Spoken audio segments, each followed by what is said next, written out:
A question on this President's Day weekend. Which of our former chief executives was the worst ever? Presidential historians have been making a list, and our Mo Rocca may have the winner.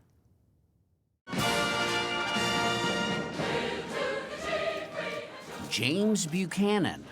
Outhouse for five. You could have a whole cabinet meeting in here. The family that goes together. Warren Harding.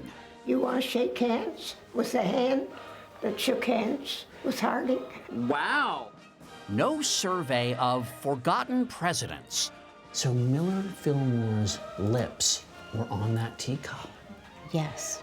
Would be complete without our 17th president, Andrew Johnson. Do some people come in thinking it's Andrew Jackson? Oh, lots of times, absolutely. Andrew Johnson's presidency would end in disgrace. But in 1864, when Republican President Abraham Lincoln was running for re-election during the Civil War and needed a running mate who'd balance the ticket, Tennessee's Andrew Johnson was his pick. He was something politically that really wasn't even supposed to exist. He was a Union-supporting Southern Democrat. It's kind of like Sasquatch. You know, I've heard you exist, but I've never seen one. I am loving that banner, Lincoln Sasquatch 64.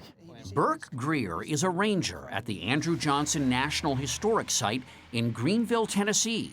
Lots of things with his name on it here. Where you'll find the Andrew Johnson Bank, the Andrew Johnson Highway, the Andrew Johnson Inn.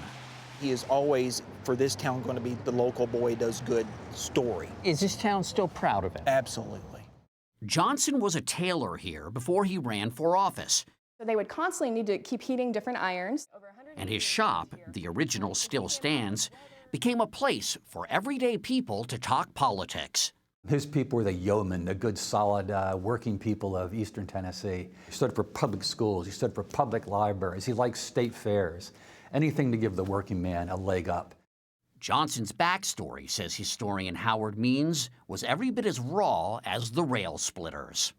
If Lincoln and Johnson were competing in the humble Olympics, who would come away with the gold? I think Johnson would have. His father died when he was 3 years old. It was a penniless family. He had basically no education. His wife taught him to write when he was in his early 20s. Which made his political ascent all the more stunning. From town alderman all the way up to vice president, he didn't lose a single election. But on the very day Lincoln delivered his iconic second inaugural address, Johnson had a little too much whiskey. He rambles really drunkenly for about 7-8 minutes. He's reeling around some. He's filled with rage, basically, criticizing the ambassadors who were there as, as highborn and all that sort of stuff. Still, there were high hopes for Johnson after the shock of Lincoln's assassination just 5 weeks later on Good Friday. When you look at sermons that were preached that Easter Sunday, many northern churches talked about the nation being delivered at the right moment to the man who could do the job. The stage was set for this guy to be a savior. Yeah, precisely. But the task ahead of Johnson may have been the most daunting any president has ever faced. It's impossible to conceive of the America of 1865 when Johnson took office. I mean, you're trying to heal the wounds of a 4-year war with 600,000 people dead. There are 4 million freed slaves in the South, in a country of 30 million people. Johnson wanted the post-war South treated leniently.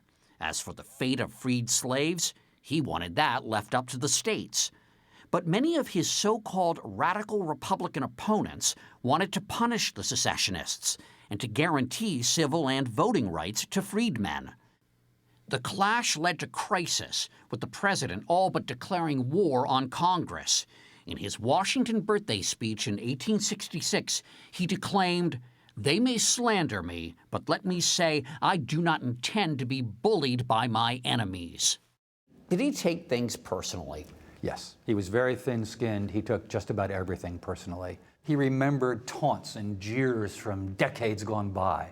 He never forgot the sound of somebody criticizing him. The more you would try to get him to open up and listen to a different side of thinking, the further back he would go, almost to being like petulant, if you will, almost like a child. He would just ball up and not really want to hear anything you have to say. Despite the personal pleas of abolitionist leader Frederick Douglass, Johnson vetoed major bills that would have helped former slaves. Congress overrode him. Finally, the bad blood spilled over. The president was impeached and escaped removal from office by just one vote. On the wall here is the impeachment tickets. If you went to the impeachment trial, you bought a ticket for every day. At the Greene County History Museum, Betty Fletcher is the keeper of all things Andrew Johnson, including tickets to his 1868 impeachment trial. I think it's valuable, very valuable, the complete set. Well, those are pretty great, unless you're the guy being impeached. He's not a success as president.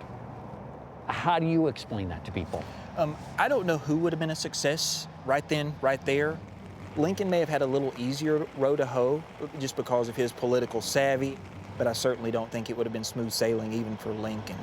His mind is so complex. At the National Portrait Gallery in Washington, Abraham Lincoln is prominently placed, casting a shadow on his much less popular successor. How do you think he'd feel about being stuck in the corner? I mean, Lincoln's where all the traffic is. He wouldn't like it. I don't think he'd like it. Even Buchanan gets a better spot over there. Now that's an insult. Yeah, that's an insult, I would say.